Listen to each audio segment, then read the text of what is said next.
성도 여러분, 어제는 우리 교회 은퇴와 임직식이 있었습니다. 그동안의 교회를 위해서 참 애쓰고 수고하신 우리 노종들에게는 위로와 또 하나님의 은혜가 늘 함께하기를 바랍니다.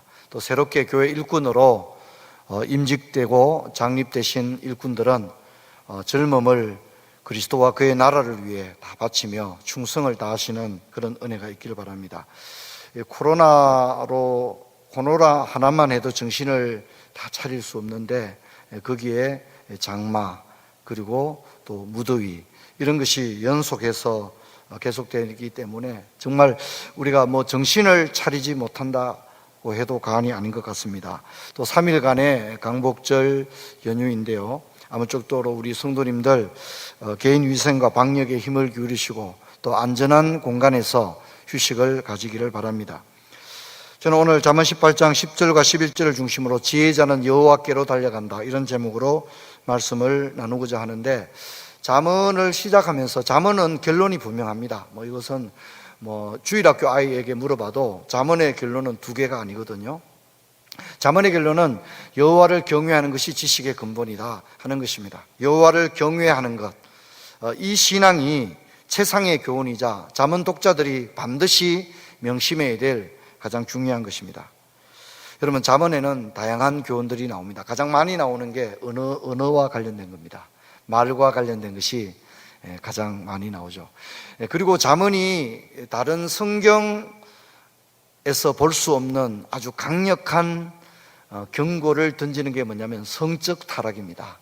성적 타락에 관해서는 아주 적나라한 표현을 서슴지 않으면서 이 교훈을 아주 독자들에게 효과적이고 명백하게 제시하고 있습니다. 잠언에 의하면 성적 일탈을 행하고 음란하고 방탕한 생활을 하는 사람은 진짜 미련한 사람 가운데서도 가장 미련한 인생이 될 것이다, 그렇게 이야기를 하고 있습니다. 하지만 오늘 우리 사회를 보면 이 성적인 일탈에 대해서 사람들이 그렇게 무게감 있게 생각하지 않습니다. 정말 주말 드라마 수준으로 생각을 하는데, 여러분, 그것은 어리석은 것입니다. 여러분, 우리는 이런 세속 사회 속에 살아가면서 성경의 가르침의 경중을 따라서 우리의 신앙도 이 타락한 시대 가운데서 분명하게 서게 되기를 주의 이름으로 축원합니다.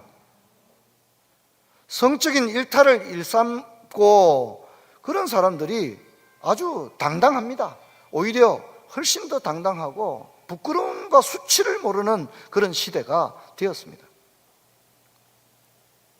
또한 잠언에는 그것뿐만 아니라 노동과 근면, 게으름, 경제적 부요, 또 나눔과 구제, 가정, 겸손, 인내와 연단, 이런 주제들이 나옵니다.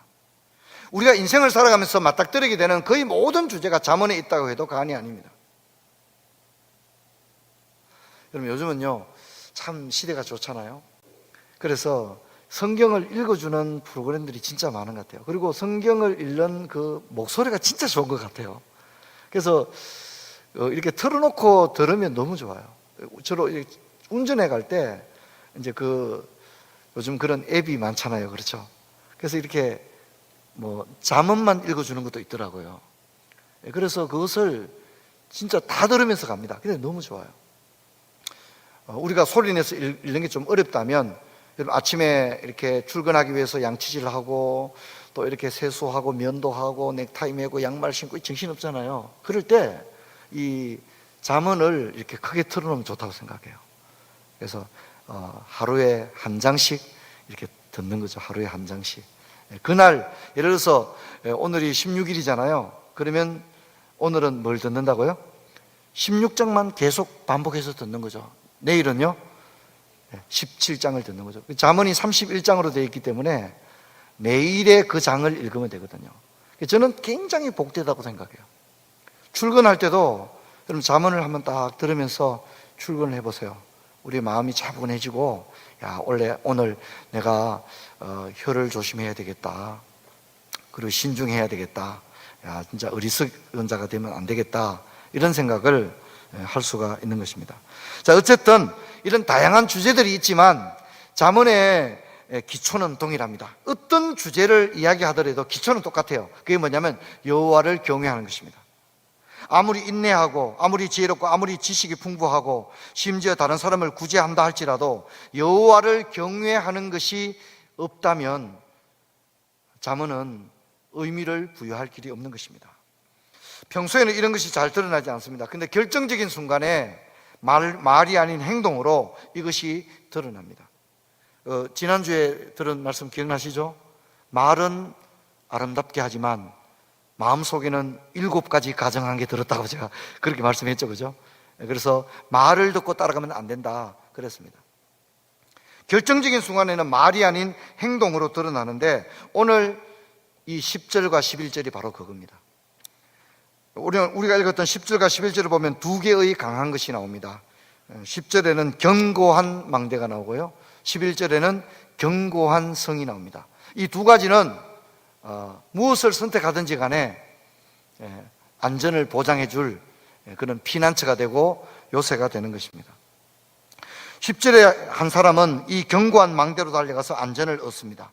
근데 11절에 한 사람 역시 견고한 성을 자신의 은신처로 삼습니다.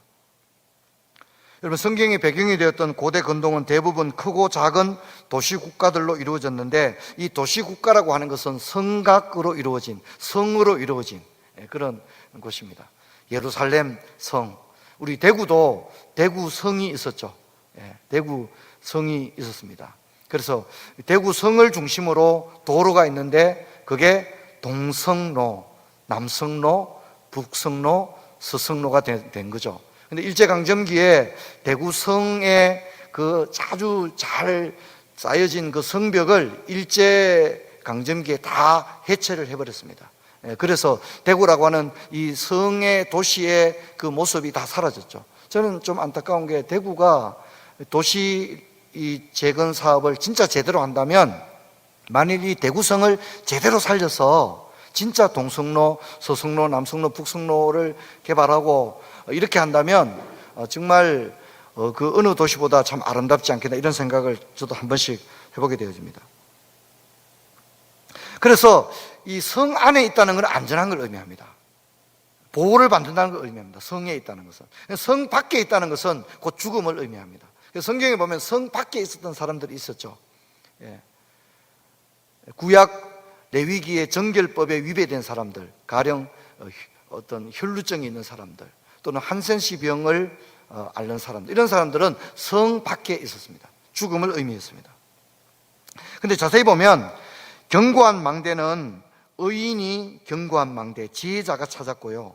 이제 그 이유는 이 견고한 망대를 여호와의 이름을 견고한 망대로 삼았다고 말합니다. 근데 이제 11절을 보면 부자는 견고한 성을 자신의 은신처로 삼았는데 그는 자신의 경제력을 제물로 여겼습니다.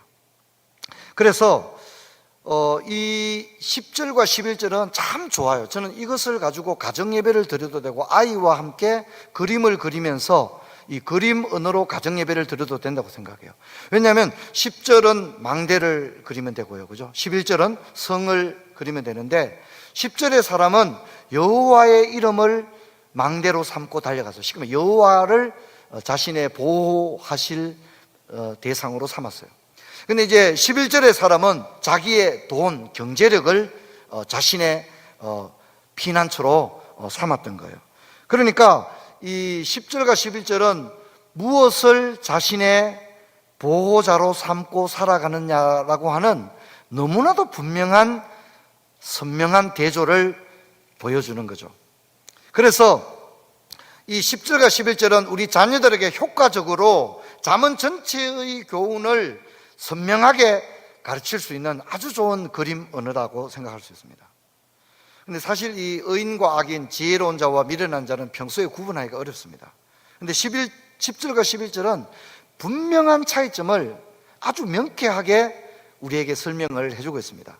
자, 순서를 따라서 먼저 10절을 볼 텐데요. 여호와의 이름은 견고한 망대라 의인은 그리로 달려가서 안전함을 얻느니라 그랬습니다. 이 10절의 주어는 의인입니다. 의인. 지혜문학에서 의인은 곧 지혜자를 의미하기도 합니다. 자, 의인입니다. 의인.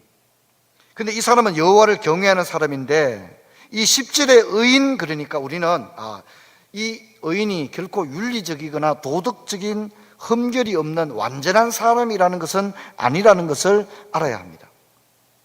여러분, 이 여호와의 이름을 견고한 망대로 삼고 그리로 달려갔던 사람은 흠이 없고 완전하기 때문에 여호와께 나간 게 아닙니다. 어쩌면 그가 망대로 달려갔다는 것은 지금 그가 어려움에 처해 있다는 것이고 위기를 느낀다는 거죠. 생명의 위협을 느끼거나 건강에 아주 어려운 상황에 빠져 있거나 사회적으로, 재정적으로, 인간관계 속에서 극심한, 진짜 몸을 피하지 않을 수 없는, 그래서 안전한 곳으로 빨리 달려가야만 할 위급한 상황에 있는 사람입니다.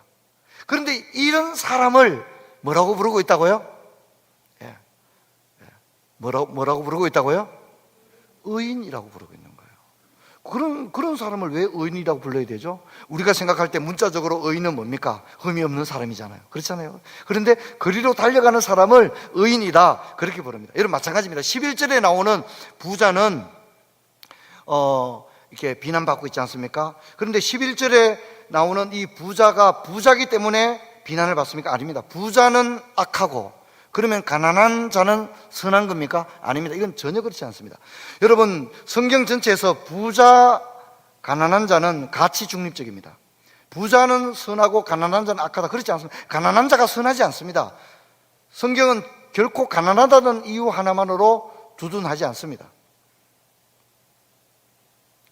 여러분, 이 10절에 망대로 달려갔던 사람을 의인이라 부르는 이유는 그가 그 자신의 부족을 알고 스스로는 자신의 안전을 지킬 수 없기에 여호와에게로 달려가서 여호와만이 자신을 진정 지켜줄 진정한 피난처로 믿고 그리로 달려간 그 믿음을 보고 그 사람을 의인이라 그렇게 부르는 겁니다. 그래서 11절의 부자는 부자이기 때문에 비난을 받는 것이 아닙니다. 부자이기 때문에 악인이 결코 아닙니다.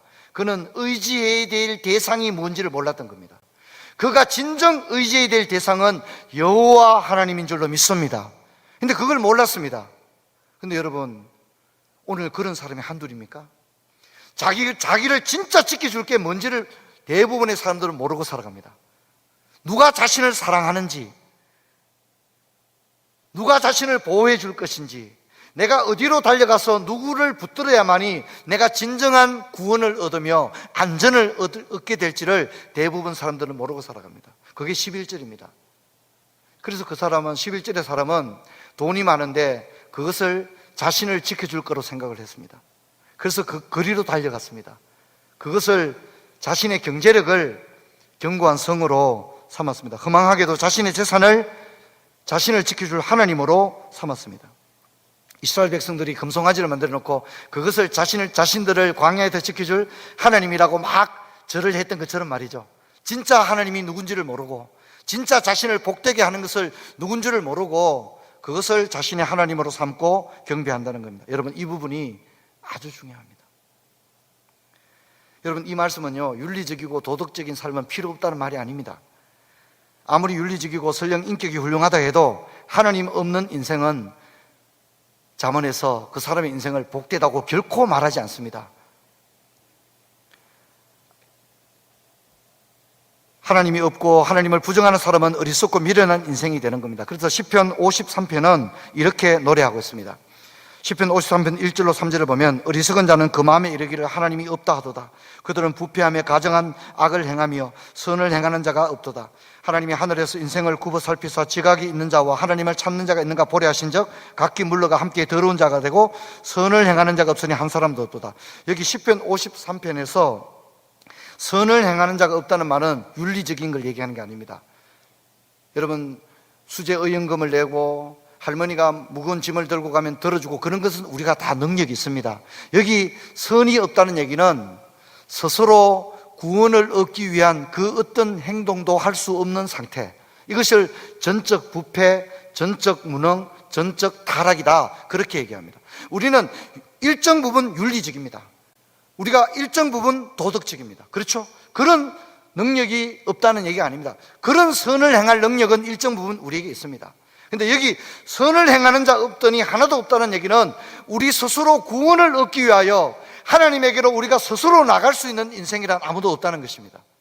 여러분, 우리도 지금 하나님에게 있지만 우리가 하나님에게 있는 것도 우리 스스로 나온 것이 아니라 하나님께서 우리를 불러주시고 강팍하고 닫혀진 마음의 문을 성령께서 감동감하셔서 우리의 마음의 문을 열어주시고 우리의 마음에 하나님의 진리의 말씀을 부어주셔서 마음으로 믿고 입으로 시인하여 구원에 도달한 줄로 믿습니다. 우리는 그동안에 어둠 가운데 있었지만 나 자신이 어둠 속에 있다는 것조차 깨닫지 못했습니다. 하지만 주님께서 진리의 빛을 우리 가운데 조명하여 주실 때 우리는 비로소 우리가 어둠 가운데 소망 없는 인생을 걸어가고 있었다는 사실을 깨닫게 되었습니다. 그리고 참빛 대신 주님에게로 나올 수가 있었던 것입니다. 여러분, 깔뱅의 기독교 강요 제3장 율법 부분을 보면 이런 장면이 나옵니다. 첫째 판에서는 우리가 그의 존엄의 영광을 위해 진 의무들을, 둘째 판에서는 우리가 사랑으로 이웃에게 해야 할 것을 할당했다. 확실한 정의의 첫 번째 기초는 하나님의 영광인 바 그것이 전복되면 나머지 모든 부분은 무너진 건물 잔해들처럼 흩어져 버린다. 이게 무슨 얘기냐면 10계명을 말하는 겁니다. 첫 번째 판은 1계명부터 4계명을 첫 번째 판이라고 합니다. 그리고 5계명부터 10계명을 두 번째 판이라고 합니다. 두 번째 판은 우리가 알다시피 살인하지 말라, 간음하지 말라, 도둑질하지 말라 이런 것입니다. 이웃에게 해를 행하지 않는 겁니다. 그런데 그것을 아무리 잘한다 할지라도 1계명부터 4계명, 하나님을 하나님으로 알고 그분을 경배하고 섬기는 이것이 이 부분이, 이 첫째 부분이 전복되면, 뒤집혀버리면 나머지 모든 부분은 무너진 건물 잔해처럼 흩어져 버린다, 그렇게 말하고 있습니다.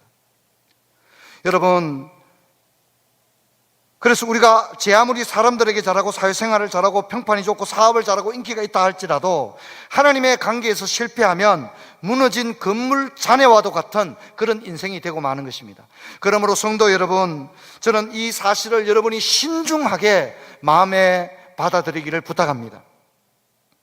저마다 자랑과 자부심을 가지고 살아갑니다. 어떤 사람은 자수성가를 했습니다. 그게 그 사람의 자부심입니다.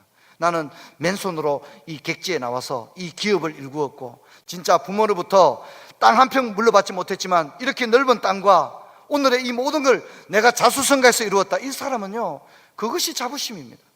그런가 하면 어떤 사람은 자기 집안을 자랑합니다. 우리 집안 이야기하려면 길다 막 이런 얘기합니다. 우리 집안 내력을 이야기하면 깜짝 놀랄 거다 막. 그 사람은 그게 자부심입니다. 그런가 하면 어떤 사람은 자기의 직장, 기업, 또 자신의 어떤 능력 이런 것을 자부심을 가지고 살아갑니다. 그런가 하면 어떤 사람은 자신의 도덕적인 그리고 인격적인 그런 부분들, 자신의 어떤 명예, 자신의 어떤 이룬 성과와 업적 이런 것을 가지고 살아갑니다. 물론 이런 것들도 일정 부분 인정을 받고 칭찬을 받을 만하고 의미 있는 일이라고 생각합니다. 하지만 하나님의 사람들은 조금 다른 기준으로 세상을 바라봐야 됩니다. 여러분, 하나님이 없는 돈과 하나님이 없는 명예, 하나님이 없는 성공은 무슨 의미가 있겠습니까? 단지 인격적으로 훌륭한 것만으로 세상에서 인정을 받을지는 몰라도 하나님 앞에 무슨 의미가 있겠습니까? 하나님을 알지 못한다면, 하나님을 알지 못하고 그분에게 정당하게 돌려드려야 할 찬송과 경배를 올려드리지 못하고 자신이 지금까지 하나님의 은혜로 살고 있다는 사실도 모른 채 어리석고 미련하게 세상에 썩어질 것을, 그것을 유한한 그것을 시간이 지나면 다 쇠하고 사라지고 없어질 그런 것들을, 그것을 자신의 자랑으로 자신을 지켜줄 어떤 견고한 성으로 삼고 살아간다면 어떻게 지혜문학에서 그 사람에게 복되다고 하겠습니까? 지혜문학은 그런 사람을 향하여 미련한 자, 어리석은 자, 심지어 악인이라고 말합니다. 악인이라고 말합니다. 여러분, 이 잠언에서 악인은 꼭 윤리적 도덕적 의미에서 악인이 아닙니다. 여호와를 알지 못한다면 어리석은 자요 악인인 줄로 믿습니다. 여러분, 이것을 잊지 말아야 합니다. 그렇게 보면 우리 주위에 나름대로는 잘난 사람들 많습니다. 잘 나가는 사람도 많습니다. 진짜 자부심 하나 똘똘 뭉치고 살아가는 사람들이 많아요. 하지만 하나님이 없다면, 하나님이 아니 계시다면, 하나님에게 참된 예배와 경배를 올려드리지 못한다면 그 자부심이, 그 자랑이 무슨 의미가 있겠습니까? 성도 여러분, 우리들은 먼저 영혼이 잘 되는 일에 힘쓰기를 주의 이름으로 축원합니다. 축원합니다. 영원히 잘 되는 일에 우리의 중심을 두길 바랍니다. 자녀들도 마찬가지입니다. 공부 잘하고 영어 잘하고, 영어 잘했으면 어떡할 겁니까? 영어 잘하면서 거짓말하면 무슨 필요가 있습니까? 여러분, 영어를 잘하는 것도 하나님을 경외하는 것 가운데 그것이 더 빛나는 줄로 믿습니다. 그것이 더 진짜 복이 되는 거예요. 그것이 복이 되고 더 플러스가 되는 거예요. 근데 여호와를 알지 못하는데 그게 무슨 의미가 있습니까? 좋은 직장 다니는 거 참 좋은 일이죠. 하지만 여호와를 알지 못한다면 무슨 의미가 있겠습니까?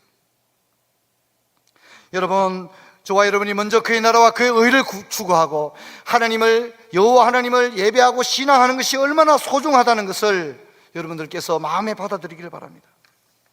또한 성도 여러분, 비록 우리가 세상에서 부족하고 자랑할 것도 없고 몸도 건강도 너무 안 좋고 또 뜻대로 되지 않아도 우리는 하나님을 믿는 그 은혜가 있기에 그분 하나님으로 말미암아 여전히 우리에게서 찬송과 감사가 끊어지지 않게 되기를 주의 이름으로 축원합니다. 일이 좀 안 된다고 하니까 막 표정이 어두워지고 막 성질 부리고 그러면 안 됩니다. 우리가 일이 좀 잘 안 될 수 있습니다. 사업이 어려울 수 있습니다. 건강이 너무 안 좋을 수 있습니다. 인간관계부터 사회생활에 여러 가지 복잡한 일들로 말미암아 진짜 너무 스트레스 받고 힘들 수 있습니다. 그러나 우리 하나님이 계신 까닭에 그런 많은 어려움에도 불구하고 여러분, 우리가 찬송이 중단되거나 감사가 끊어지는 일은 없기를 주의 이름으로 축원합니다.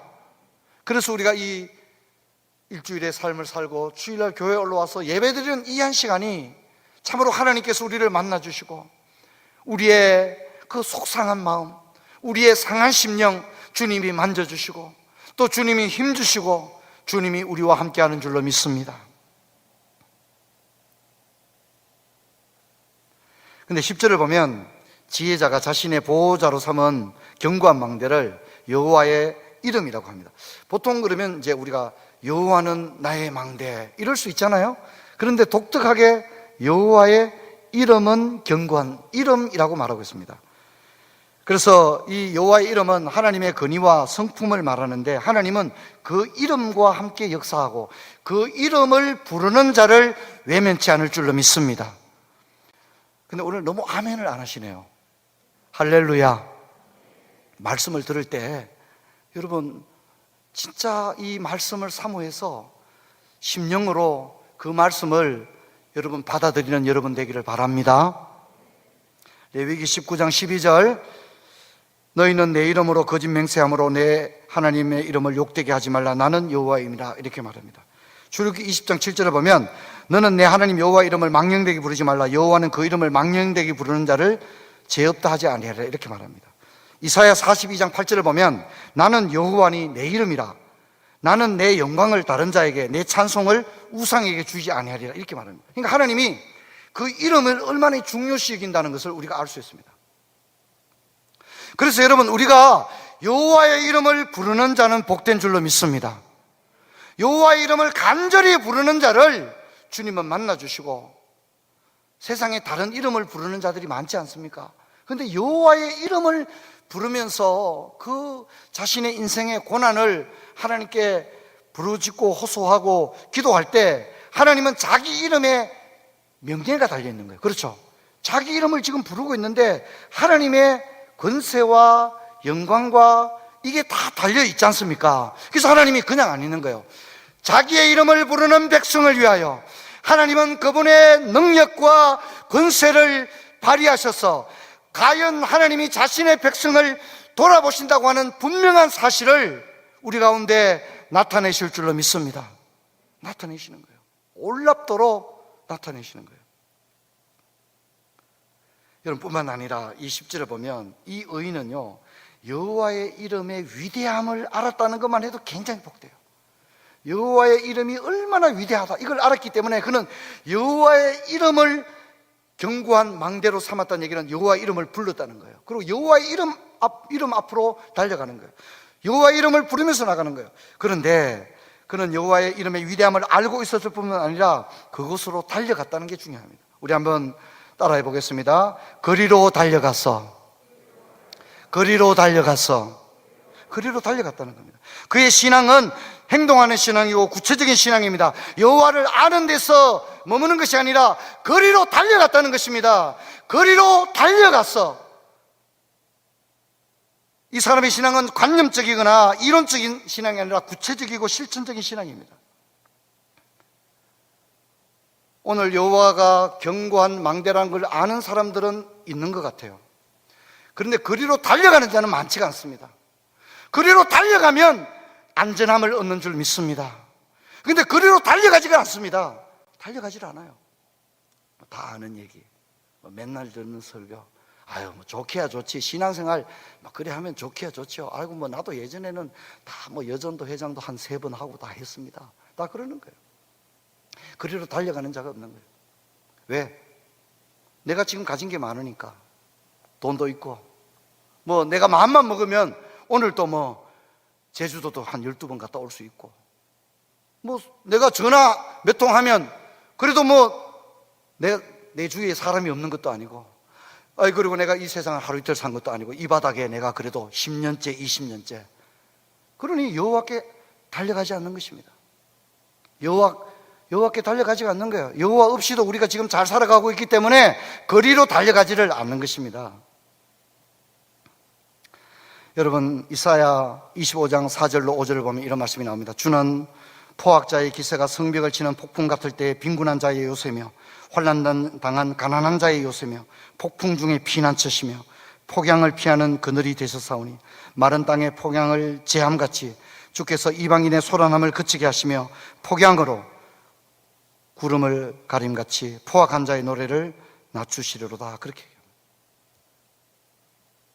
폭풍과 같은 극난한 상황이 우리의 삶을 휘돌아서서 지금 내가 당장 죽을 것 같은 그런 고통을 당할 때 여호와의 이름을 견고한 망대로 삼고 거리로 달려가는 자에게 하나님은 요새가 되시며 피난처가 되신다고 말하고 있습니다. 주의 이름을 부르는 여러분 되시기를 축원합니다. 부르짖으십시오. 인생의 위기가 오면 그분에게로 달려가시길 바랍니다. 이제 11절을 보겠습니다. 부자의 재물은 그의 견고한 성이라 그가 높은 성벽같이 여기느니라. 그렇게 했습니다. 이미 말씀드렸듯이 11절에 비난을 받는 것은 부자이기 때문이 아닙니다. 그는 하나님이 아닌 자신의 경제력을 견고한 성으로 여겼다는 것입니다. 돈을 하나님으로 숭배하고 있습니다. 11절의 사람은 어리석은 사람입니다. 그의 눈에는 돈이 하나님처럼 보였습니다. 돈이 전부처럼 보였습니다. 돈이면 모든 걸 할 수 있는 것처럼 여겼습니다. 감히 내가 돈을 가지고 있는 한 나를 어떻게 못할 거야. 11절에 보면 그가 높은 성벽같이 여겼다. 아무도 이 성을 못 올라올 거야. 내가 이 높은 성벽에 있는 한 감히 어떤 누구도 나를 건드리지 못할 거야. 하나님으로 여겼다는 것입니다. 여러분 어떻습니까? 이 11절의 사람은 누구일까요? 저와 여러분은 11절과 무관합니까? 돈이었으면 불안하고, 돈이 있으면 교만하고, 돈이면 뭐든지 할 수 있다는 생각에 사로잡혀서 여호와의 이름의 그 망루를 향하여 온전히 달려가지 못하고 있는 우리는 아닙니까?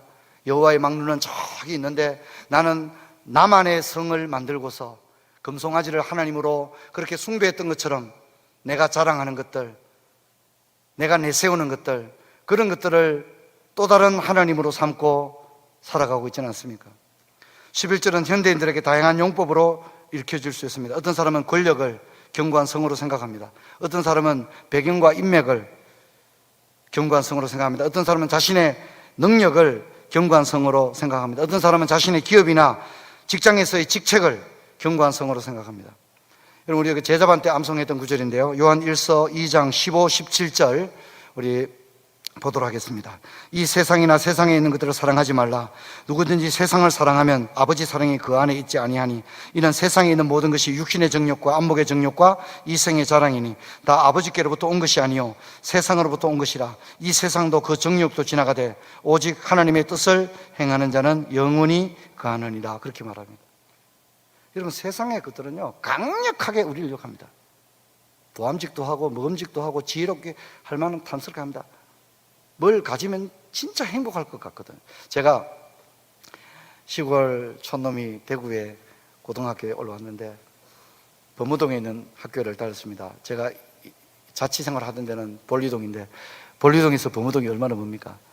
토요일에 수업이 끝나면 이제 버스를 이제 중앙로 쪽에서 이제 버스를 갈아타고 볼리동으로 와야 되는데, 이제 시골 촌놈이 대구에 오니까 얼마나 좋겠어요. 그러니까 막 두리번 뭐 다 신기하죠. 근데 진짜 제 눈을 사로잡은 게 뭐냐면 아디다스 점퍼였어요. 아디다스 점퍼. 그 하늘색 아디다스 점퍼. 진짜 저는 너무 진짜 꿈에도 나올 정도로. 그래서 그거 살 돈은 없고, 항상 이제 토요일이 되면 오전 수업 끝나고 이제 중앙로에서 버스 갈아타고 볼리동으로 올 때, 그 중앙로 시내 지하 상가에 아디다스 점퍼를 한번 만져보는 거예요. 살 돈도 없으면서. 이거 얼마 합니까? 이렇게 물어보고, 돈도 없으면서 물어보고, 만져보고. 진짜 매주 내려가지고 아디다스 점퍼 그걸 봤어요. 진짜 너무너무 사고 싶더라고요. 그래서 한 번은 제가 철이 없죠. 철이 없어서 우리 누나는 이제 방직 공장에 다니는데, 내가 누나한테, 그 힘들게 누나가 돈을 벌어서 내 등록금도 대주고 그러는데, 누나한테 누나, 나 아디다스 점퍼 좀 사달라고. 아디다스 점퍼 그거 너무 사고 싶다고. 누나가 사줬어요. 진짜 막 날아갈 것 같은 거예요. 그거 입고 이제 교회 갈 생각하고 그랬죠. 근데 이게 아디다스 점퍼를 이제 새 옷 사면 한번 빨아야 된다는 거 어디서 들었는지 몰라가지고, 또 아디다스 점퍼를 예쁘게 빨아가지고 이제 자취집 그 빨래줄에 이제 늘어놨어요. 그러면 이제 내일 마르면 입고 교회 갈 때 아디다스 점퍼 입고 가야 된다 생각했는데, 거리의 사나이가 걷어가 버린 거예요. 거리의 사나이가 걷어가 버린 거예요. 사람이 갖고 싶은 게 있습니다. 그렇죠? 갖고 싶은 건 다 진짜 어릴 때도 갖고 싶은 게 많잖아요. 그죠? 우리 청소년 때도 보면 막 진짜 갖고 싶은, 막 이것만 가지면 진짜 소원이 없을 것 같아요. 진짜 막 그거 너무 갖고 싶어, 이런 게 있거든요. 진짜 세상의 유혹은 보암직하고 먹음직하고 탐스럽게 보입니다. 하지만 여러분, 그런 것들은 다 이 땅의 것이고 영원하지 않습니다. 그리고 여러분 분명히 알아야 되는 것은, 그런 것이 우리를 복되게 하는 것은 아닌 줄로 믿습니다. 그런 것이 우리를 진짜 복되게 하는 게 아니에요. 진짜 복되게 하는 것은 그런 게 아니에요. 인정하십니까? 여러분, 이 세상의 모든 것은 지나갑니다. 우리는 영원한 가치, 하나님의 복음을 추구하기를 주의 이름으로 축원합니다. 자, 마지막으로 12절을 한번 볼 텐데요. 사람의 마음의 교만은 멸망의 선봉이요 겸손은 종기의 앞잡이니라, 이렇게 말하는데, 이게 이제 우리가 지금까지 다루었던 10절과 11절을 정리해 주는 말이에요. 10절과 11절을 정리해 주고 있어요. 그래서 여호와께로 달려가는 자는, 성경이 뭐라 하죠? 겸손한 자다, 이렇게 말합니다. 여호와께 달려가는 자는 겸손한 자다. 그죠? 근데 여호와께 달려가는 자가 왜 겸손한 자입니까? 신앙이 좋은 자다, 이렇게 얘기할 수 있잖아요. 근데 그것을 성경은 겸손이라고 이야기를 하고 있다는 게 굉장히 중요한 거예요. 여호와께 어려운 일이 있으면 여호와께 달려가는 것, 여호와의 이름을 부르는 것, 이해되겠죠? 친정집에 달려가는 게 아니고 여호와의 이름을 부른다, 이 말이에요. 여호와께로 달려가는 것. 근데 성경은 그걸 뭐라 말한다고요? 뭐라고 말한다고요? 그게 겸손입니다. 근데 보세요, 어떻습니까? 사람의 마음의 교만은 멸망의 선봉이요, 이렇게 얘기하는데, 돈을 견고한 성으로 생각하는 자는 뭡니까? 그걸 교만하다, 이렇게 얘기하는 것입니다. 그게 교만한 것입니다. 여러분, 우리가 여호와께로 달려가는 것, 어려움이 있으면 달려가는 게 아닙니다. 우리는 돈도 있고 건강도 한도 아무 문제 없어요. 그런데 여러분, 우리는 하나님 없이는 살아갈 수 없는 인생인 줄 믿습니다. 그분 없이는 하루도 살아갈 수가 없는 거예요. 내게 뭐 좋은 게 많아요. 친구도 있고 몸도 건강하고 뭐 재산도 진짜 자식 때까지 먹고 남아요. 그런데 주님, 그렇지만 나는 주님 없이는 살아갈 수 없습니다. 주님이 내가 살아가는 유일한 이유가 되며, 주님 때문에 내가 하루를 살 수 있으며, 주님만이 나의 진정한 찬송과 기쁨이 되는 줄로 믿습니다. 근데 그게 겸손한 자입니다. 근데 교만한 자는 하나님 없이도 살아갈 수 있는 사람이 바로 교만한 자입니다. 그래서 우리가 여호와의 이름을 부르는 것, 그게 겸손입니다. 기도하는 게 겸손입니다. 주님 앞에 나오는 게 그게 겸손입니다. 근데 이렇게 겸손한 자는 뭐라고 말했죠? 종기의 앞잡이다. 그렇게 이런 사람은 하나님이 인생을 어떻게 해요?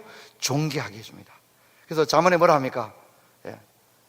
내가 사람과 하나님 앞에서 높임을 받으리라 그렇게 얘기하죠. 그죠? 사람과 하나님 앞에서 높임을 받도록 종기의 앞잡이가 되어주는 거예요. 근데 교만한 자는 어떻게 됩니까? 멸망의 선봉이 될 것이다 그렇게 이야기를 합니다. 여러분, 이것이 잠언과 지혜문학의 일관된 주장입니다. 사랑하는 성도 여러분, 여호와께로 달려가기를 주의 이름으로 축원합니다. 여러분, 하나님 앞에 나와 기도하십시오. 기도할 일이 얼마나 많습니까? 당장에 우리 형제자매들이 진짜 이 암과 투병을 하고 있지 않습니까? 우리가 기도해야 합니다. 우리 국가를 보십시오. 이게 얼마나 지금 나라가 어지럽습니까? 이럴 때 우리는 기도해야 합니다. 또 코로나와 한 첩을 내다볼 수 없잖아요. 봄 예측하지 못했죠. 이번 여름 예측하지 못했죠. 이번 가을, 겨울, 그리고 내년 예측할 수 있습니까? 이게 우리의 모습입니다. 여러분, 하나님께 부르짖어 기도하는 여러분 되기를 주의 이름 축원합니다. 여러분, 답답하시더라도 95 마스크를 끼고 와서 기도하십시오. 95 마스크를 끼고 하나님께 나와 기도하십시오. 교회 나와서 기도할 수 없는 분은 집에서라도 기도하십시오. 왜 기도하지 않습니까? 여호와 이름을 왜 부르지 않습니까? 여호와 이름을 부르는 자는 복된 줄 믿습니다. 그리고 그리로 달려가야 하는데 달려가지 않습니다. 그리로 달려가는 사람이 없는 거예요. 너무 안타깝습니다. 여러분, 이 고난의 때에 여러분 하나님께 부르짖어 기도할 때 그분의 이름을 부르며 그분에게로 달려가는 자는 안전함을 얻는 줄 믿습니다. 오늘 안전함을 얻는다고 얘기하고 있죠. 그분에게로 달려가는 자는 안전함을 얻는다고 이야기를 하고 있습니다. 여러분, 교회에 나와서 기도하시고 교회에 나올 수 없는 환경에 있는 분은 집에서라도 기도해야 됩니다. 이불을 뒤집어 쓰고 집에서 기도해야 됩니다. 그분의 이름을 부르며 그분에게로 달려가는 이 세상의 끝들을 견고한 성으로 삼지 말고 하나님을 망루로 삼고 승리하는 저와 여러분 되기를 주의 이름으로 축원합니다. 자리에서 일어나겠습니다. 하나님 아버지, 저희들 코로나, 장마, 그리고 극심한 무더위 가운데 우리가 참으로 신앙생활에도 어려움이 많습니다. 하지만 하나님, 오늘 이 잠언의 말씀처럼 여호와 이름을 부르며 그분에게로 달려가는 저희들 되게 하여 주옵소서. 깨어서 기도하고 눈물로 기도할 때 하나님께서 미처 알지 못했던 크고 놀랍고 비밀한 일을 우리 가운데 허락할 줄로 믿습니다. 이 고난의 때에 아버지 환경만을 탓하면서 움츠러 있지 않게 하시고 깨어서 눈물로 기도하며 하나님께 나아가는 저희들 되게 하여 주옵소서. 주 예수 그리스도 이름으로 기도하옵나이다. 아멘.